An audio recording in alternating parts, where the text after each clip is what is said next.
दूसरे दिन वो बैतनिया से निकला तो उसे भूख लगी।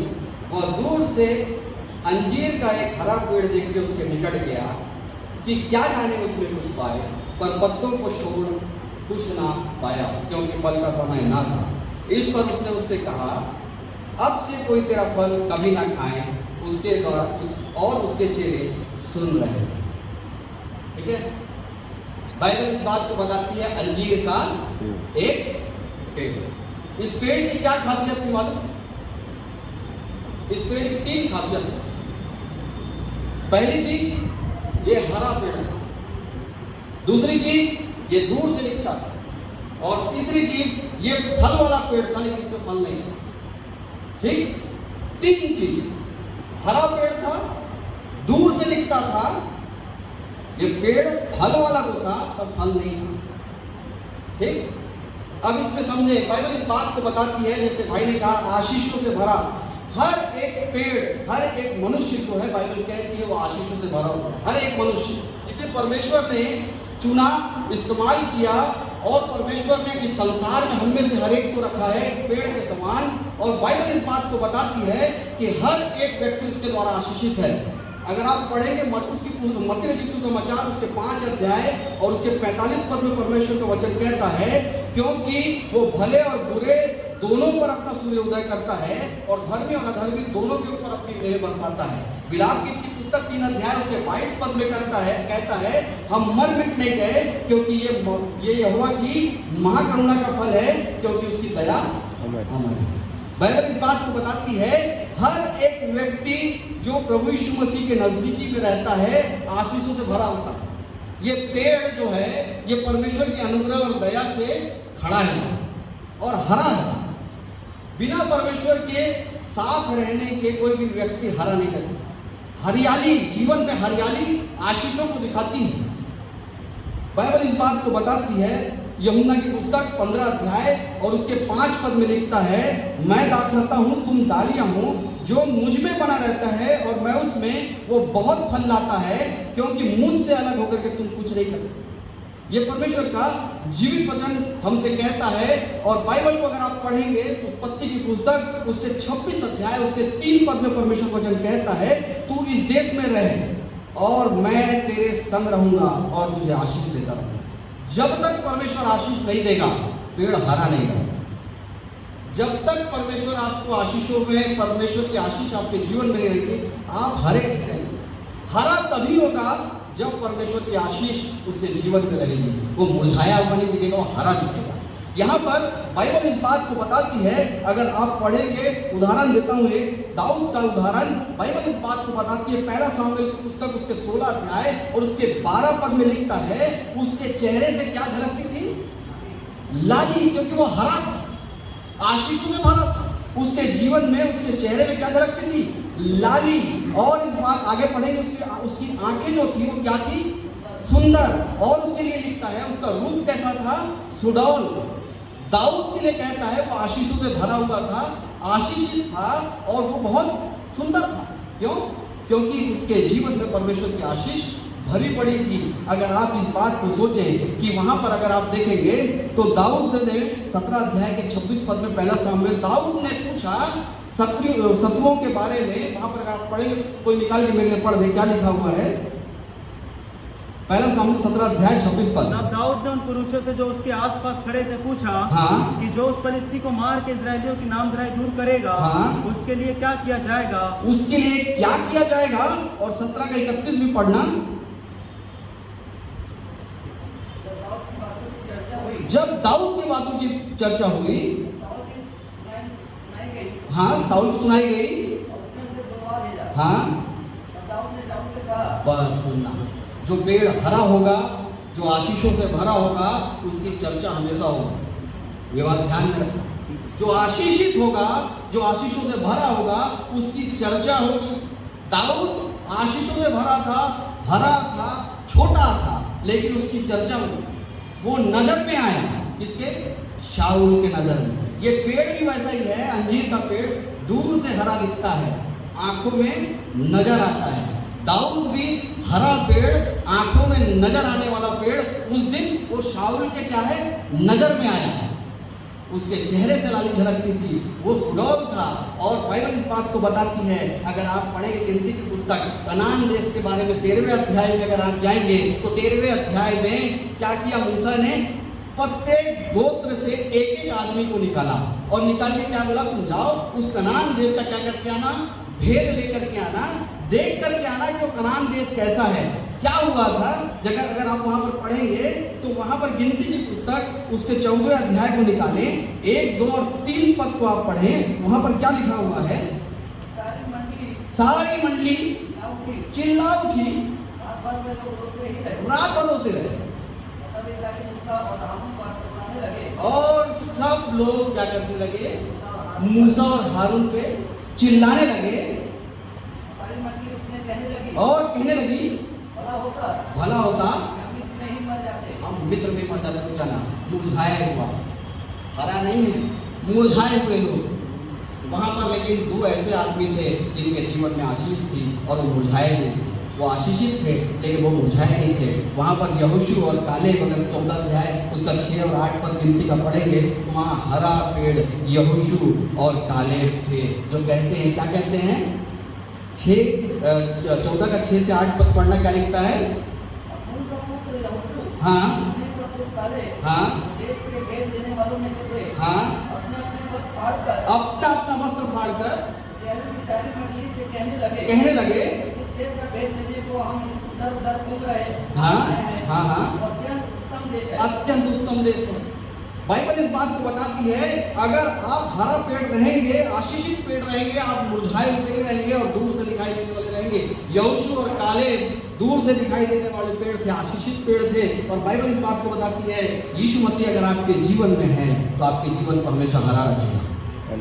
बाइबल इस बात को बताती है, जब तक पतरस के जीवन में प्रभु यीशु मसीह नहीं आया था, अगर आप पढ़ेंगे लूका रचित सुसमाचार उसके 5 अध्याय 1 पद से 11 पद तक अगर आप पढ़ेंगे तो पतरस क्या करता है, जाल ढूंढ रहा है। और बाइबल बात बताती है, 5 पद को अगर आप पढ़ेंगे, बहुत निराश है और उसके बाद बोलती है सारी रात मेहनत किया हुआ है। और बाइबल इस बात को भी बताती है यीशु मसीह के लिए, लेकिन वो वहां पर एक चीज है, ताजा था। बोलता है कि ठीक है, तेरे कहने पर एक बार और मैं जाल डालूंगा। और चौथी चीज वहां पर है, यीशु मसीह के पास आते ही उसका जीवन बदल गया। जैसे यीशु मसीह उसके जीवन में आया, जैसे यीशु मसीह उसके साथ जुड़ा, उसके जीवन में आशीष आना चालू हो गई। उसी रात वो इतनी मछलियां घेर करके लेके आ गया जिसकी कोई संभावना नहीं थी, जाल फटने लगी थी। इससे पहले वो आशीषों में नहीं था। इसलिए मैंने कहा कि जो हरा पेड़ होगा, यदि वो सूखा भी होगा, तो अगर यीशु मसीह के साथ वो जुड़ जाएगा तो वो फलने लगेगा और हरा दिखने लगेगा। बाइबल इस बात को बताती है। 3 व्यक्ति के बारे में बात करूंगा आज, जिनके जीवन तो हरे थे पर सिर्फ पत्ते के अलावा कुछ नहीं। आज 3 व्यक्ति के बारे में हम देखते हैं। पहला व्यक्ति जो हरा था पर उसके जीवन में फल नहीं था। बाइबल बताती है, प्रेरितों के काम की पुस्तक उसके 8वें अध्याय को निकालेंगे आप मेरे साथ। 3 व्यक्तियों के बारे में आज देखते हैं, प्रेरितों के काम की पुस्तक उसके 8वें अध्याय और उसके 9वें पद को कोई मेरे लिए पढ़ दे। इससे पहले एक मनुष्य था जो शमौन नाम का था, वो जादू टोना करता था। ठीक, वो जादू टोना करता था और लोगों को वो क्या करता था, चकित भी कर देता था और अपने आप को क्या बताता था, एक बड़ा पुरुष बताता था, एक हरियाली से भरा हुआ था। उसके 10वें पद में पढ़ेंगे, छोटे बड़े बाइबल बोलते हैं सब उसका सम्मान करते थे। वो इतना मतलब हरा था कि लोग उसका क्या करते थे, सम्मान करते थे। वो अपने आप को बड़ा बताता था और लोग उसके कार्यों से चकित थे। मतलब वो आशीषों से भरा हुआ था, सब कुछ था उसके जीवन में, हरियाली से भरपूर था। लोग उसको सम्मान देते थे और मान देते थे। वो पेड़ हरा दिखता था, समाज में उसका एक स्थान था। लेकिन बाइबल इस बात को बताती है, प्रेरितों के काम की पुस्तक उसके 8 अध्याय उसके 13 पद में लिखता है, क्या लिखता है, पढ़िए। उसने खुद भी विश्वास किया और वो जादूगर बपतिस्मा भी लिया और उसके साथ रहने भी लगा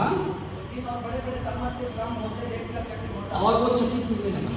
उसके जीवन में क्या है, वो जुड़ गया प्रभु यीशु मसीह से, जुड़ गया प्रभु यीशु मसीह से, हरा बन गया और वो आशीषों को देखने लगा। उसके जीवन में हरियाली आ गई। लेकिन बाइबल इस बात को बोलती है कि उसके जीवन में, बाइबल इस बात को बताती है कि प्रेरित काम की पुस्तक 8 का 18 पद पढ़ दो, क्या लिखता है?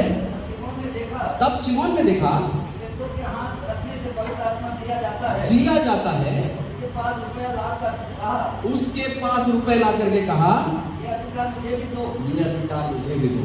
हरा पेड़, आशीषों से भरा पेड़, सम्मानित पेड़, सब कुछ था उसके पास, लेकिन उसके पास सिर्फ पत्ती पत्ती थी। उसके पास सिर्फ पत्ती पत्ती थी। वो जुड़ भी गया, बपतिस्मा भी ले लिया, सब कुछ कर गया, लेकिन उसका जीवन जो था वो पत्तियों से भरा हुआ था।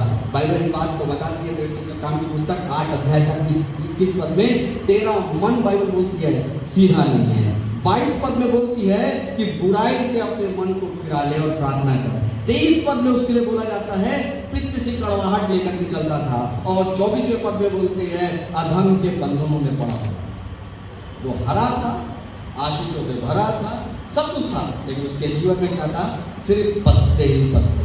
वो हरा दिखता था, समाज में उसका स्थान था, दूर से अच्छा दिखता था, लेकिन जब पास जाकर उसके जीवन में टटोला गया, जब पास जाकर उसके जीवन से निकालने की, निचोड़ करने की कोशिश की गई, तो वो अधर्म में पड़ा हुआ था, उसका मन सीधा नहीं था, बुराई से भरा हुआ था, पित्त से कड़वाहट लेके चलता था और बंधनों में पड़ा हुआ था। हमारा जीवन यही है कि हम मसीह जीवन होते हुए हरे दिखाई देते हैं, लेकिन जब कोई आदमी सामने से हमारे जीवन में आता है और प्रवेश करता है और चाहता है कि इसके जीवन से मुझे कुछ मिल जाए, तो सिवाय पत्ते के कुछ नहीं। दूसरा व्यक्ति के वर्णन जो पाया जाता है, पहला शामिल की पुस्तक उसके 25 अध्याय उसके 2 और 3 पद में दूसरे व्यक्ति का वर्णन बाइबल कहती है, जो आशीष से भरा था, हरियाली से भरा हुआ था, और बाइबल इस बात को बताती है उस व्यक्ति का नाम था नाबाल, जो दूर से अच्छा दिखता था। क्या कहता था? दूर से नाबाल अच्छा दिखता था। बाइबल इस बात को बताती है, पहला शामिल की पुस्तक उसके 25वें अध्याय उसके 4 और 5 पद में बाइबल कहती है, दाऊद उसके बारे में जानता था कि ये व्यक्ति धनी। दाऊद जानता था इसके बारे में, उसकी चर्चा होती थी और दूर से वो व्यक्ति को पहचाना जाता था कि व्यक्ति क्या है? धनी व्यक्ति है। ये व्यक्ति अपने भेड़ और बकरियों का क्या कर रहा है? ऊन कुतर रहा है। उसकी चर्चा थी, उसका नाम था, और वो व्यक्ति अपने एरिया में, अपनी जगह पर सम्मानित व्यक्ति था। बाइबल इस बात को बताती है कि जब दाऊद ने अपने लोगों को उसके पास भेजा, तो वो कहता है कौन है ईश्वर का पुत्र? 10 पद पढ़ेंगे तो बोलता कौन ईश्वर का पुत्र? आजकल बहुत से दास अपने स्वामी के पास से भाग जाते हैं। और बाइबल इस बात को कहती है कि 25वें अध्याय के 11वें पद में, क्या मैं अपनी रोटी और पानी ऐसे लोगों को दूं जिन्हें मैं नहीं जानता। समझ में आया? हरा तो था, आशीषित तो था, और फल देना नहीं जानता, देना नहीं आता था उसको। इसकी वजह से उसको उसकी पत्नी ने बचाया। अबीगैल, मालूम, दाऊद उसको मार देता, लेकिन उसकी पत्नी की वजह से वो बच गया। क्यों? उसके जीवन में आशीष थी, वो आशीष पा रहा था, लेकिन दूसरों के साथ वो आशीष बांटना नहीं चाहता। हमारे जीवन में यही है कि हम क्या करते हैं? लेना जानते हैं, देना नहीं जानते। इस संसार में 2 चीजें आप देख लें, परमेश्वर ने अपने इकलौते पुत्र को, यूहन्ना 3 अध्याय के 16 पद में बोलता है, इस संसार को दे दिया, ये संसार का हो जाए। और वो प्रभु यीशु मसीह के बारे में बोलती है, यूहन्ना 10 का 15 पद में, यीशु ने भेड़ों के लिए अपना प्राण दे दिया। बाइबल इस बात को बताती है, यदि जो हरा पेड़ होगा वो दे देगा। हरा पेड़ हरा में नहीं रहेगा, बल्कि वो देने वाला पेड़ होगा। ये व्यक्ति जो था अपने हिस्से में से किसी को देना नहीं चाहता था। हमारे जीवन में यही होता है, आशीष तो हम बहुत बटोर लेते हैं, लेकिन अपने हिस्से में का किसी को देना नहीं चाहते। तीसरा व्यक्ति, और ये बहुत मुख्य व्यक्ति है, तीसरा व्यक्ति जो बाइबल इस बात को बताती है, दूसरा राजा की पुस्तक उसके 5 अध्याय और उसके 20 पद में बाइबल इस बात को बताती है। उस व्यक्ति का नाम क्या है? हाँ, वह उसके यहाँ से थोड़ी दूर चला गया था। हाँ, कि परमेश्वर के भक्त एलीशा का सेवक गेहजी सोचने लगा हाँ। कि मेरे स्वामी ने तो उस अरामी नामान को ऐसा ही छोड़ दिया है। बस रुक जाना। कितने लोग गेहजी को जानते हैं? भैया जानते हैं, बाकी लोग? हाँ, कैसा गेहजी? बाइबल इस बात को बताती है, किसका चेला था गेहजी? हाँ, एलीशा। और एलीशा किसका चेला था? एलिया का चेला ना। बाइबल इस बात को बताती है कि नामान कोढ़ी के बारे में, कि वो कोढ़ से भरा हुआ है, और एक लड़की कहती है वहां पर, अरे अगर मेरे दास के पास तू होता तो अभी तक ठीक हो जाता।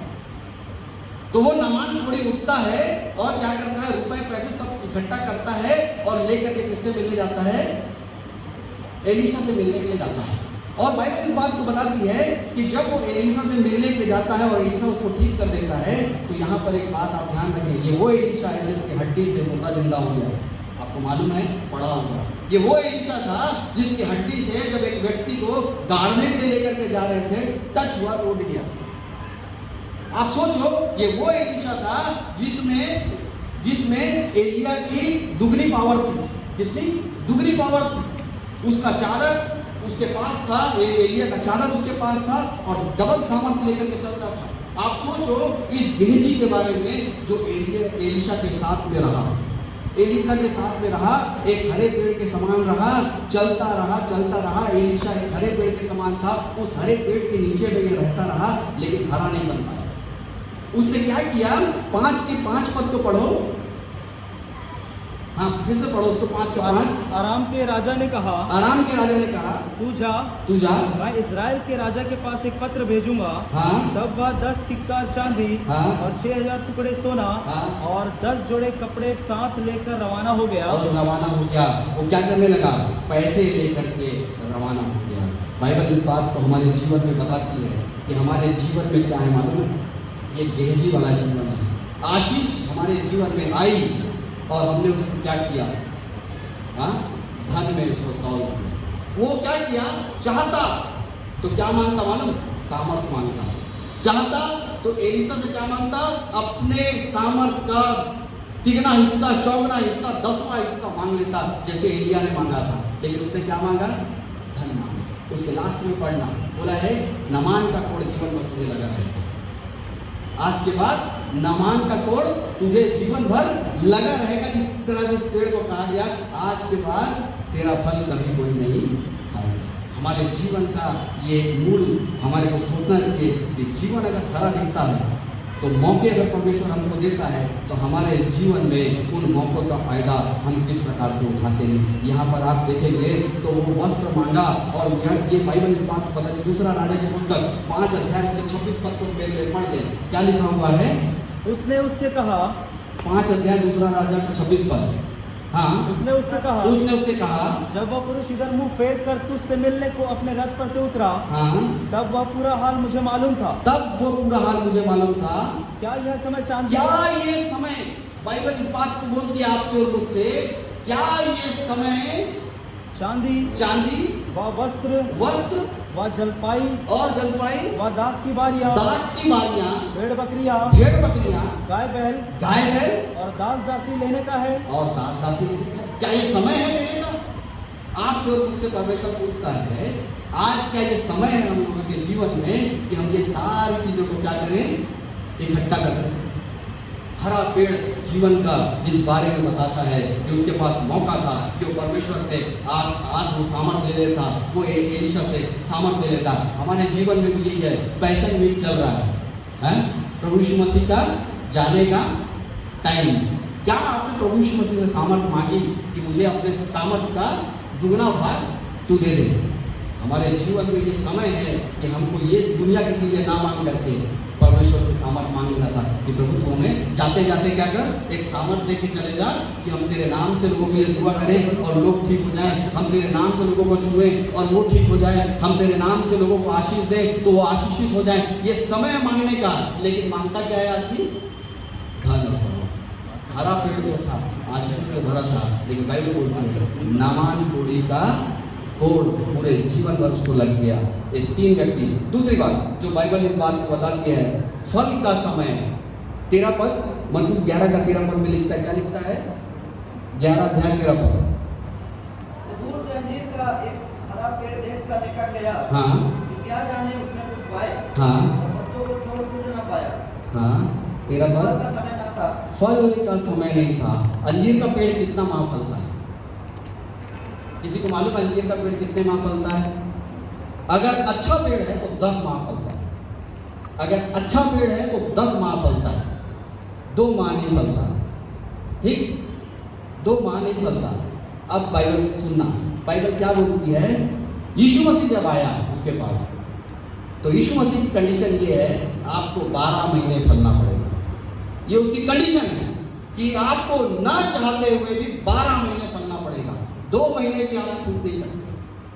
हम सोचते हैं कि ये टाइम नहीं है, ये समय नहीं है। अंजीर का पेड़ जब अपने उस समय में था जब फल का समय नहीं था, वो 10 महीने फलता है, लेकिन प्रभु यीशु मसीह क्या चाहता है, आप 12 महीने फलो। कोई उसमें मुरब्बत नहीं है कि ठीक है प्रभु 2 महीने नहीं फला तो 2 महीने में नहीं हुआ तो नहीं।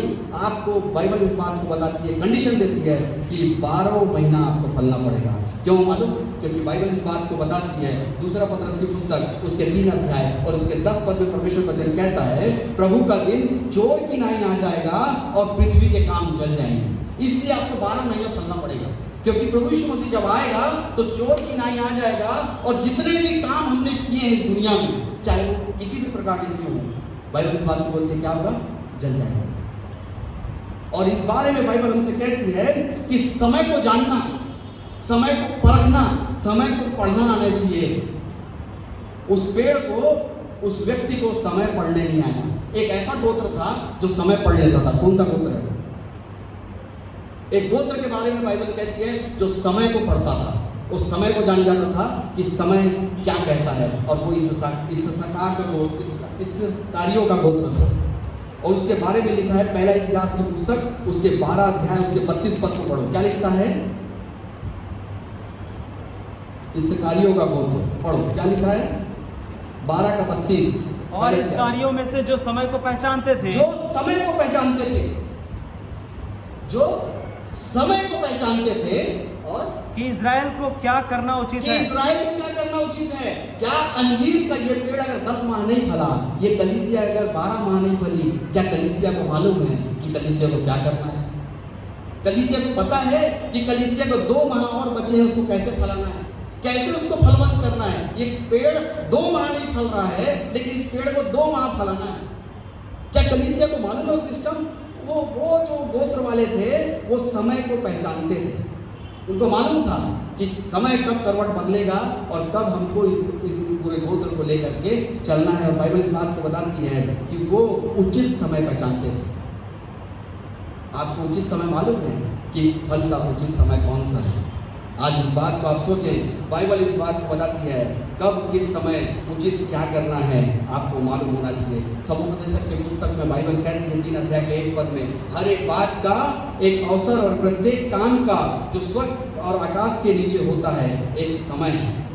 समझना है, समय पर अगर आपने फल नहीं दिया तो बाइबल एक बात कहती है, लूका रचित सुसमाचार उसके 3 अध्याय और उसके 9 पद में आप बाइबल एक बात कहती है। वो क्या कहती है, जरा पढ़ेंगे मेरे लिए। और अभी कुल्हाड़ा पेड़ों की जड़ पर धरा है, इसलिए ध्यान से सुनना क्या बोलती है। और अभी कुल्हाड़ा पेड़ों की जड़ पर धरा है, अभी कुल्हाड़ा पेड़ों की जड़ पर धरा है। ध्यान से सुनना, पेड़ नहीं बोला वहां, पेड़ों की जड़ पर लिखा हुआ है। पेड़ों की जड़, हर वो व्यक्ति जो फल अगर यहाँ पर अगर अभी भी नहीं संभला तो वहां पर क्या लिखा है, एक एक पेड़ की जड़ पर क्या रखा है, कुल्हाड़ा धरा है। और क्या लिखा है, इसलिए जो जो पेड़, इसलिए बाइबल बोलती है जो जो पेड़, सिर्फ जो पेड़ नहीं लिखा है, जो जो पेड़, हर एक व्यक्ति जो हर एक पेड़ के समान है उसके लिए लिखा हुआ है। कुल्हाड़ा हर पेड़ के जड़ पर रखा है और जो जो लिखा हुआ है, मतलब हर एक के लिए पर्टिकुलर एक कुल्हाड़ा, हर व्यक्ति के लिए एक कुल्हाड़ा रखा है। और आगे क्या लिखता है, जो जो पेड़ अच्छा फल नहीं लाता वह काटा और आग में झोंका जाता है, और आग में झोंक दिया जाता है। और बाइबल इस बात को बताती है, मालूम है क्यों झोंका जाएगा? इसलिए बताती है, बाइबल इस बात को बताती है, आप मेरे लिए पढ़ेंगे लूका 13 अध्याय उसका 7 पद पढ़ लें। लूका 13 अध्याय उसका 7 पद पढ़े, क्या लिखती है। तब उसने बारी के रखवाले से कहा देख 3 वर्ष से मैं इस अंजीर के पास अंजीर के पेड़ में फल ढूंढने आता हूँ, परंतु नहीं पाता। इसे काट डाल कि यह भूमि को भी क्यों रोक रखे। ध्यान देना, ये भूमि को क्यों रोक रखे। यदि आप और मैं फलवान नहीं हुए तो हमारी कोई वैल्यू नहीं है। ये हम भूमि को घेरने वाला स्थान, अगर कोई व्यक्ति अगर अपने घर में कोई चीज को रखता है और वो अगर फल नहीं देता, यदि वो अगर काम नहीं आता तो उसे क्या करते हैं, उस जगह से हम हटा देते हैं। ये परमेश्वर का जीवित वचन बोलता है। यदि अगर समय रहते हुए बाइबल बोलती है फल का समय नहीं भी है तब भी आपको फलना पड़ेगा, नहीं तो आपको वहां से उठा करके परमेश्वर साइड लगा देगा। बाइबल इस बात को बताती है। मेरे पिता की यही इच्छा 15 अध्याय यूहन्ना के 8 पद में कि तुम बहुत सा फल लाओ। एक दो फल में नहीं चलेगा कि आम के पेड़ को लगाए हैं और एक दो फल हमको दिख रहा है और हम सोचते हैं कि एक पेड़ का एक फल लग गया बहुत बड़ी बात है, कम से कम एक तो फला। नहीं, बाइबल बोलती है मेरे पिता की इच्छा ये है तुम बहुत सारा फल लेकर के आओ। बाइबल इस बात को बताती है। प्रकाशित वाक्य की पुस्तक उसके 3 अध्याय और इसके 3 पद में परमेश्वर का वचन हमसे कहता है, इसलिए स्मरण कर कि तू कैसी शिक्षा सुनी थी और उसमें बना रहे और मन फिरा, यदि जागृत न रहा तो चोर के समान होगा। बाइबल इस बात को बताती है आज वो समय है, यदि फल नहीं लेकर के आया तो प्रभु यीशु मसीह चोर के समान आएगा और क्या करेगा, पेड़ के नीचे में क्या है, धरा हुआ है, जगह नहीं रहने देगा। और बाइबल इस बात को बताती है रोमियो की पुस्तक 13 अध्याय और उसके 11 पद में, समय को पहचान कर ऐसा ही करो, इसलिए अब तुम्हारे नींद से जाग उठने की घड़ी आई है। समय आपके पास में अभी पैशन वीक का है, अभी ऐसा समय है, इस समय को पहचान लो कि बाइबल इस बात को बताती है फल का समय नहीं है, उसके बावजूद भी आपको तैयार रहना पड़ेगा। और पहला थिस्सलुनीकियों उसके 5 अध्याय और उसके 6 पद में परमेश्वर वचन कहता है, इसलिए हम दूसरे के समान सोते न रहें पर जागते रहें, और बाइबल बोलती है सावधान रहें। और बाइबल बताती है मत्ती समाचार उसके 24 अध्याय उसके 44 पद में, इसलिए तुम भी तैयार रहो कि जिस घड़ी तुम सोचते नहीं उसी घड़ी मनुष्य का पुत्र आ जाएगा। ठीक उसी समान जिस समय पतरस क्या किया कि प्रभु यीशु मसीह चला गया, उठा लिया गया, सोच रहा है मर गया, सोच रहा है, उसको नहीं मालूम, और सुबह क्या कर रहा है, तिब्रियास के झील के किनारे में क्या कर रहा है, फिर से क्या कर रहा है, मछली पकड़ के अपने जाल को क्या कर रहा है, धो रहा है। और बाइबल इस बात को बताती है, वो मैं फिर से मछली पकड़ने जाता हूँ बोलती है, और बाइबल बताता है ठीक भोर के समय में यीशु मसीह उसके सामने आके खड़ा हुआ। भोर के समय में यीशु मसीह खड़ा हुआ, फल कहाँ है, फल उसके पास क्या था, जाल।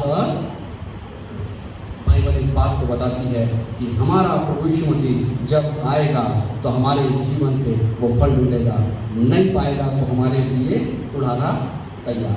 तीसरी और आखिरी बात जो बाइबल हमसे कहती है, मरकुस की पुस्तक उसका 11 अध्याय उसका 14 पद पढ़ें।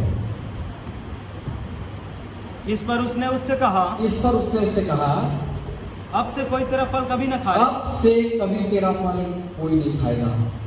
तुरंत न्याय है, इस बात को ध्यान रखें, प्रभु यीशु मसीह न्याय करने में देर नहीं करेगा, तुरंत न्याय है। आज के बाद तेरा फल कभी कोई नहीं खाएगा।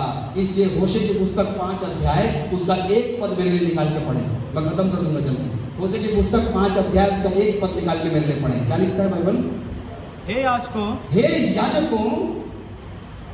यह बात सुनो, हे इस्राएल के सारे घराने, ध्यान देकर के सुनो, हे राजा के घराने, तुम भी कान लगा के सुनो, क्योंकि तुम पर न्याय किया जाएगा। किसी का न्याय नहीं छूटेगा, चाहे वो याजक का घराना हो, चाहे वो इज़राइल का घराना हो, चाहे वो राजा का घराना हो, किसी के ऊपर भी बाइबल बताती है न्याय नहीं छूटेगा। वो हर एक कलीसिया का व्यक्ति, हर एक परिवार, हर एक घराना और हर एक कुल का बाइबल बताती है न्याय करेगा। और बाइबल इस बात को बताती है, पहला पतरस की पुस्तक मेरे लिए निकाले 4 अध्याय उसके 17 पद में क्या लिखती है, बाइबल पढ़ लीजिए। क्योंकि वो समय आ पहुंचा है कि पहले परमेश्वर के लोगों का न्याय किया जाएगा, और जबकि न्याय का आरंभ हम ही से होगा, तो उनका क्या अंत होगा, बस पहला न्याय हमारे से शुरू होगा। बाइबल इस बात को बताती है, आप हरे हैं, आप आशीषित हैं, आप दूर से दिखते हैं, लेकिन अगर आप में सिर्फ पत्ते ही पत्ते हैं तो बाइबल इस बात को बताती है जब वो फल ढूंढने आएगा तो न्याय का आरंभ किससे करेगा, मुझसे और आपसे करेगा।